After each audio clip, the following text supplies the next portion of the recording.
Last lecture में हमने group की डेफिनेशन और कुछ एग्जाम्पल्स सीखे। आपको आइडिया हो गया होगा बाइनरी ऑपरेशन के बारे में, ग्रुप के बारे में। आज हम उनकी कुछ प्रॉपर्टीज, ग्रुप्स से रिलेटेड और कुछ छोटी छोटी प्रॉब्लम्स डिस्कस करेंगे। फर्स्ट जो प्रॉब्लम है वो है कि identity element is unique. Identity element her group के अंदर आपको ज़रूर मिलेगा। थर्ड प्रॉपर्टी है ग्रुप की, एक ऐसा एलिमेंट जिसको किसी भी एलिमेंट के साथ मल्टीप्लाई करें तो वही एलिमेंट रहे, आइडेंटिटी से कोई फर्क ना पड़े। तो ये प्रूव करना बड़ा आसान है। आप देख सकते हैं स्लाइड में कि अगर E1 और E2 हम दो आइडेंटिटी एलिमेंट्स मान लें कि हैं, तो E1 और E2 की मल्टीप्लिकेशन E1 के इक्वल होगी। क्यों? क्योंकि E2 तो आइडेंटिटी एलिमेंट है और E1 E2 की ही प्रोडक्ट E2 के इक्वल भी होगी, क्योंकि E1 तो आइडेंटिटी एलिमेंट है। और इन दोनों से हम कंक्लूड कर सकते हैं कि E1 और E2 दो अलग अलग एलिमेंट ना होकर एक ही एलिमेंट है। तो आइडेंटिटी एलिमेंट जो है वो यूनिक होता है। दूसरी जो प्रॉपर्टी है ग्रुप की वो है कि every element has unique inverse.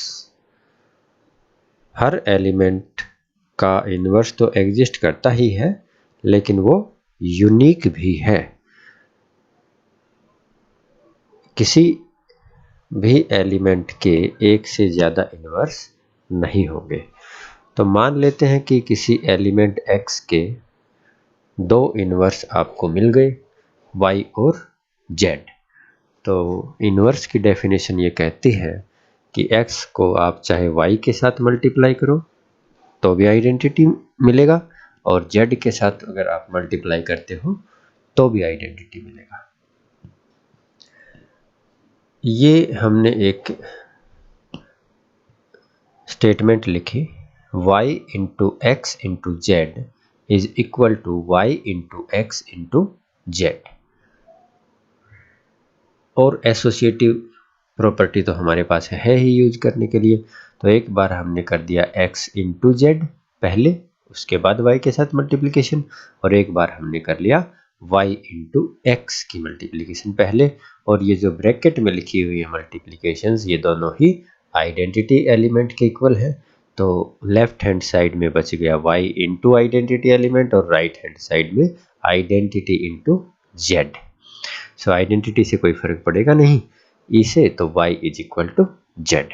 That means जो आपने दो इनवर्स मान लिए थे x के, वो दो अलग अलग एलिमेंट नहीं है, वो एक ही एलिमेंट है।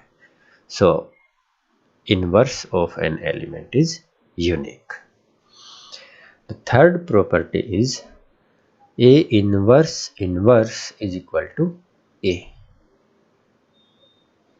आपने सुना होगा इंटीजर्स को, नंबर्स को जब आप पढ़ रहे होते हैं तो टीचर्स आपको बताते थे कि माइनस का माइनस प्लस हो जाता है। क्यों होता है? क्योंकि इंटीजर्स जो है अंडर एडिशन एक ग्रुप है और ये माइनस का मतलब है inverse. So this third property आपको ये बात बताती है कि इनवर्स का इनवर्स जो है वो खुद एलिमेंट आ जाता है।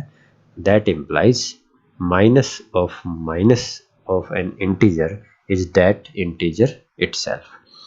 तो इस प्रॉपर्टी में कुछ नहीं है, just by the definition of inverse you will get that inverse of A is A inverse. So inverse of A inverse is A, because A into A inverse is identity and A inverse into A is equal to identity. So definition यही है कि ये दोनों एक दूसरे के inverse हैं। तो ए का इन्वर्स जो है वो तो ए इन्वर्स है, और ए इन्वर्स का जो इन्वर्स है वो ए है।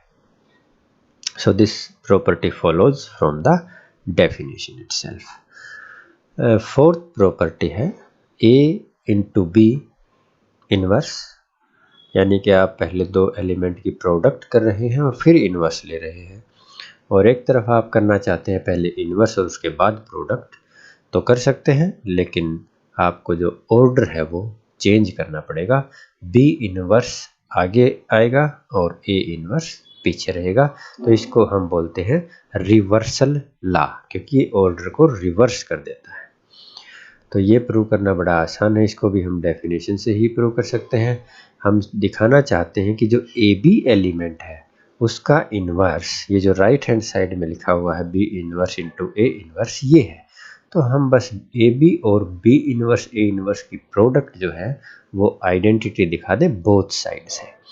तो एक तरफ से हमने ए बी और बी इन्वर्स ए इन्वर्स की प्रोडक्ट ली, तो एसोसिएटिव तो है ही हमारे पास, ये सारे एलिमेंट जो हैं, हम ब्रैकेट्स को लगाएं या ना लगाएं कोई फर्क पड़ता ही नहीं, तो हमने इन ब्रैकेट्स को हटा दिया और पहले कंप्यूट किया B B inverse, that becomes identity. Identity से कोई फर्क नहीं पड़ेगा, A into identity is A, then A inverse is again identity. Similarly अगर हम बी इनवर्स ए इनवर्स को आगे रखते हैं और ए बी को राइट हैंड साइड में लिख कर प्रोडक्ट करते हैं, तो भी ए इनवर्स ए पहले आइडेंटिटी हो जाएगा और फिर बी इनवर्स बी आइडेंटिटी हो जाएगा। तो इससे हम ये कंक्लूड कर सकते हैं कि ए बी का जो इनवर्स है वो बी इनवर्स ए इनवर्स है, और in fact b inverse a inverse का इनवर्स जो है वो ए बी है। फिफ्थ जो हमारे पास प्रॉपर्टी है उसका नाम है कैंसलेशन लॉ। कैंसलेशन लॉ जो है ये है हमारे पास कि ए बी अगर ए सी के इक्वल है तो हम सी को कैंसिल कर सकते हैं, that means this must implies that B is equal to C. इसको हम बोलते हैं लेफ्ट कैंसिलेशन लॉ, क्योंकि हम जो ए एलिमेंट है उसको लेफ्ट से कैंसिल कर रहे हैं, और नेक्स्ट जो मैंने लिखा वो है राइट कैंसिलेशन लॉ। ए सी और बी सी अगर इक्वल है तो ए और बी इक्वल होंगे, इसमें हमने सी को कैंसिल कर दिया है from right side. Cancellation law को प्रूव करना बड़ा आसान है। आप अगर लेफ्ट से ए को कैंसिल करना चाहते हैं तो that means you just multiply left side multiply both sides, in fact परी multiply you can say, that is left side में दोनों तरफ जो है आप ए इनवर्स से मल्टीप्लाई कर देंगे, pre multiply both sides by A inverse, and then A inverse becomes identity and you will get B is equal to C. Similarly अगर राइट कैंसिलेशन लॉ आप शो करना चाहते हैं तो आप सी इनवर्स से पोस्ट मल्टीप्लाई कर दीजिए और आपको a is equal to B मिल जाएगा। सिक्स्थ जो प्रॉपर्टी है, अब ये प्रॉपर्टी नहीं, इसको आप प्रॉब्लम कह सकते हैं, ये है कि if every element of a group is its own inverse then group must be abelian. अगर हर एलिमेंट, ग्रुप का हर एलिमेंट खुद का ही इनवर्स है तो ऐसा ग्रुप जो है वो कम्यूटेटिव प्रॉपर्टी को सेटिस्फाई जरूर करेगा। तो आपको गिवन है कि A is equal to A inverse for all A belongs to G। हर एलिमेंट ऐसा ही है G का कि वो खुद के इनवर्स के बराबर है। हम कंसिडर करते हैं ए बी को। ए बी जो है ये भी एलिमेंट है G का, तो ये भी ए बी इनवर्स के बराबर होगा, लेकिन ए बी इनवर्स अभी अभी हमने पढ़ा that is equal to b inverse a inverse, और बी भी जी का एलिमेंट है, ए भी जी का एलिमेंट है, तो इनके इनवर्स जो है वो कैसे हैं, खुद के उस एलिमेंट के ही बराबर हैं जिसके ये इनवर्स है। तो B inverse is equal to B and A inverse is equal to A. So what we get is A B is equal to B. This holds for all A B belongs to G because A and B were arbitrary elements. A और B जो है कोई भी arbitrary element उठाओ और इस तरह से आप ए बी को दिखा सकते हो कि वो बी ए के इक्वल है। और ये जो A B is equal to B A होने की जो कंडीशन है, ये इस बात को इंश्योर करती है, ये डेफिनेशन है कि आपका जो ग्रुप है वो अबेलियन है। सेवंथ जो प्रॉब्लम है, अब हम प्रॉपर्टीज नहीं, कुछ छोटी छोटी प्रॉब्लम्स डिस्कस कर रहे हैं। सेवंथ जो प्रॉब्लम है वो सिक्स्थ प्रॉब्लम ही है, उसको लिखने का तरीका थोड़ा बदल दिया है। अब की बार इसने कहा if A square is identity for all A belongs to G.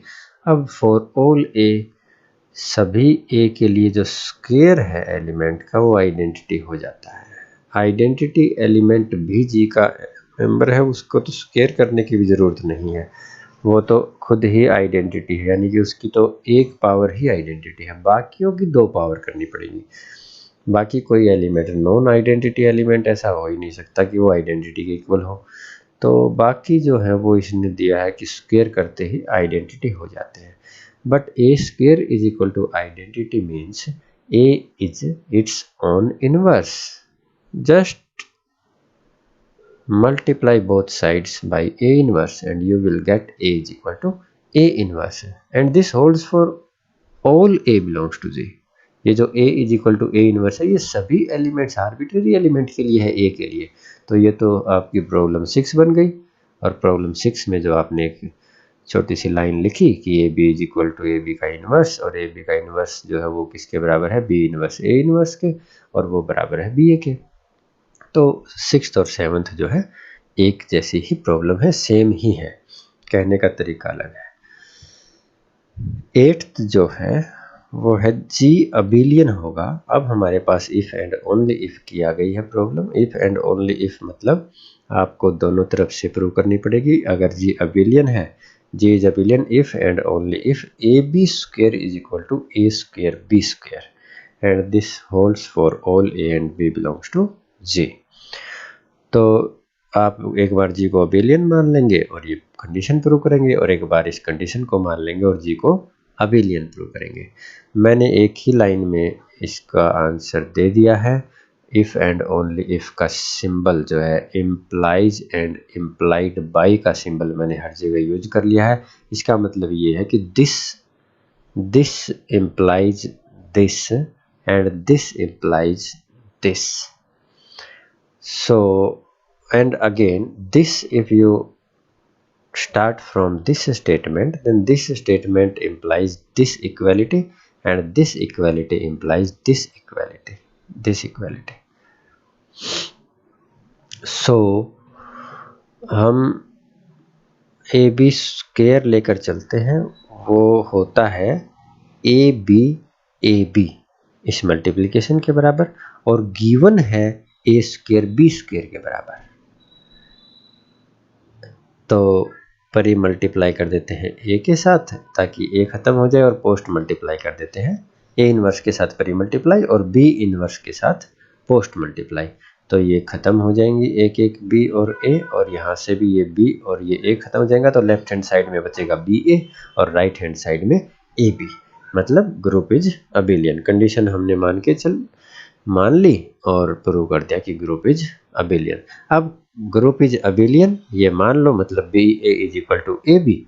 तो फिर इसमें हम क्या करेंगे कि बोथ साइड्स जो है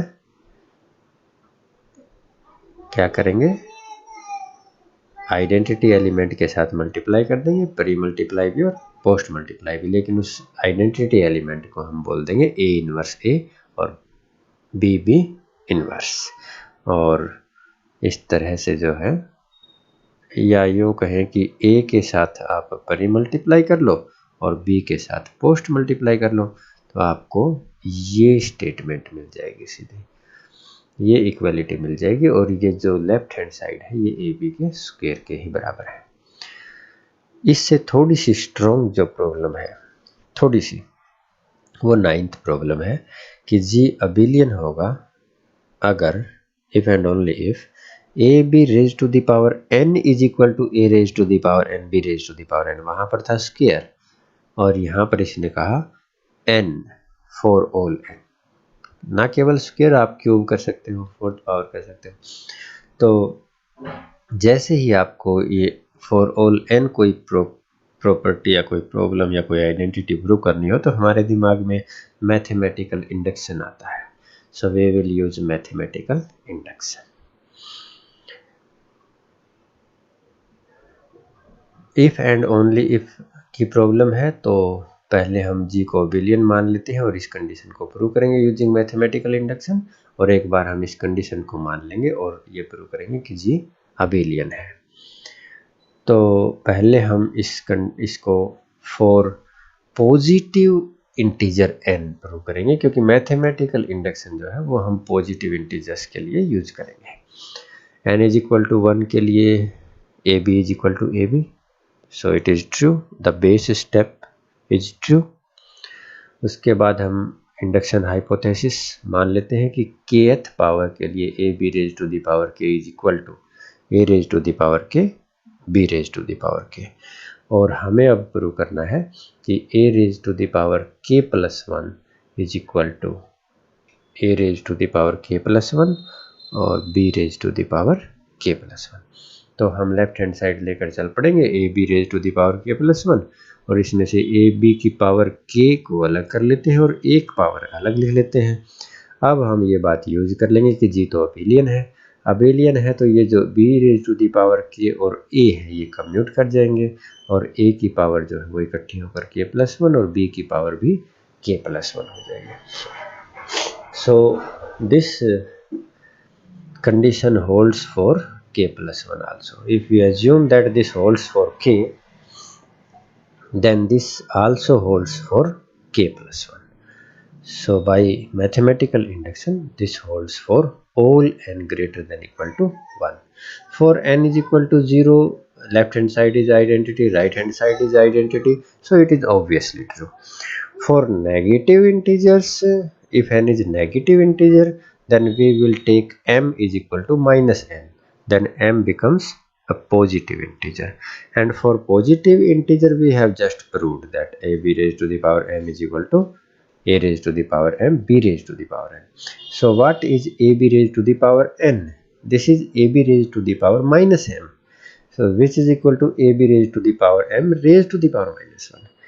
उसके बाद हम ये कंडीशन जो है हमने m के लिए तो प्रूव कर रखी है पॉजिटिव के लिए, तो इसके राइट हैंड साइड यूज कर लेंगे। उसके बाद हम ग्रुप अबेलियन तो लेके चल रहे हैं, तो ये दो एलिमेंट हैं जी के, तो आपस में कम्यूट करेंगे। तो b raise to the power m into a raise to the power m, ये कम्यूट हमने क्यों करवाए?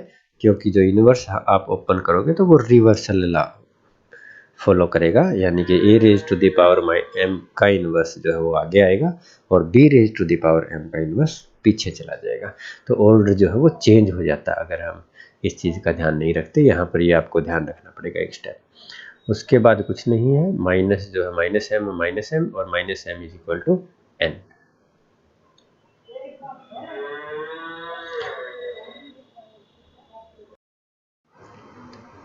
इसके बाद नाइन्थ प्रॉब्लम, नाइन्थ नहीं ये वही प्रॉब्लम है, नाइन्थ ही है।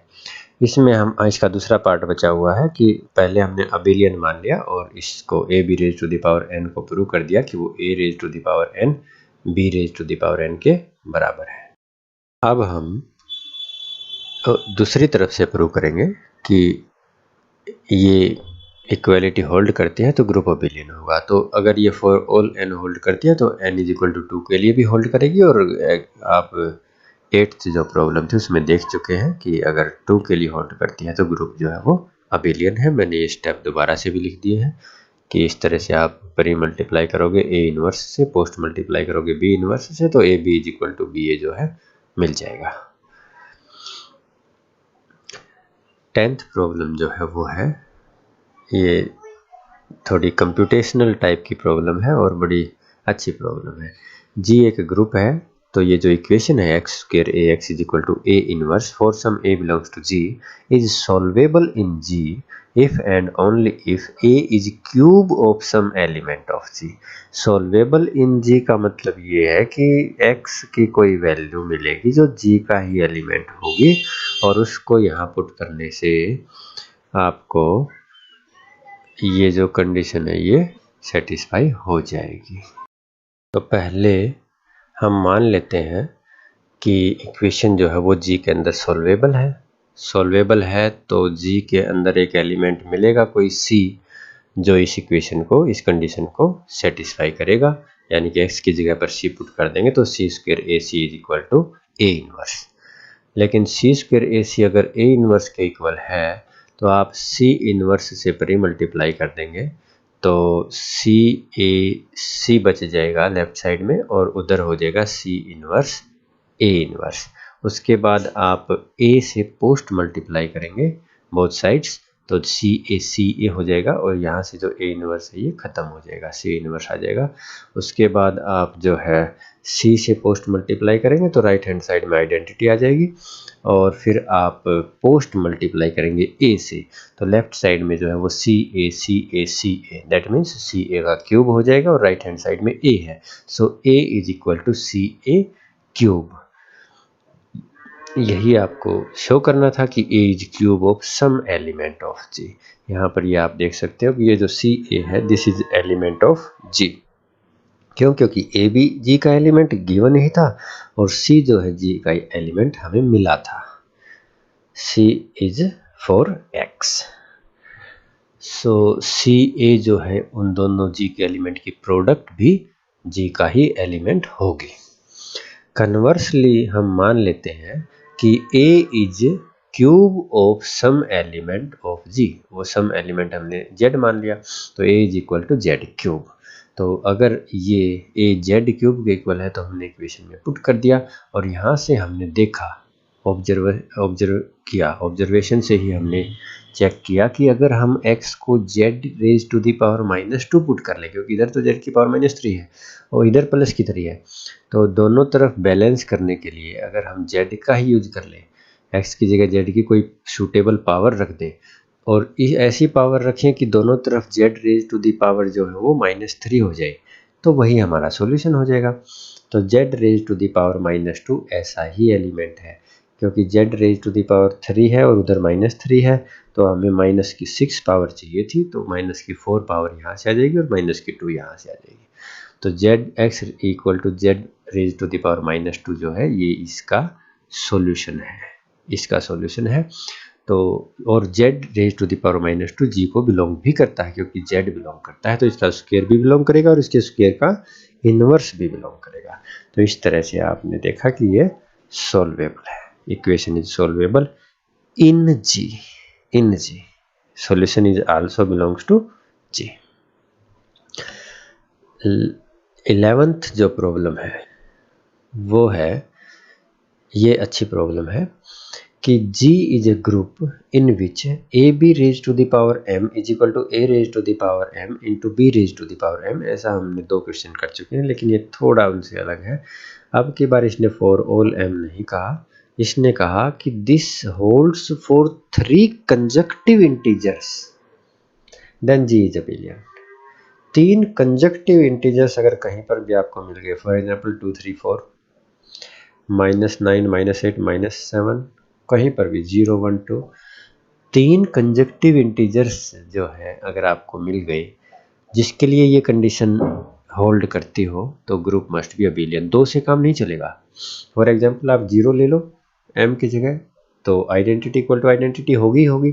आप 1 ले लो, A B is equal to A B आएगा ही आएगा, लेकिन उससे ये प्रूव नहीं होगा कि ग्रुप इज अबिलियन, क्योंकि वो तो सभी ग्रुप के एलिमेंट के लिए होगा।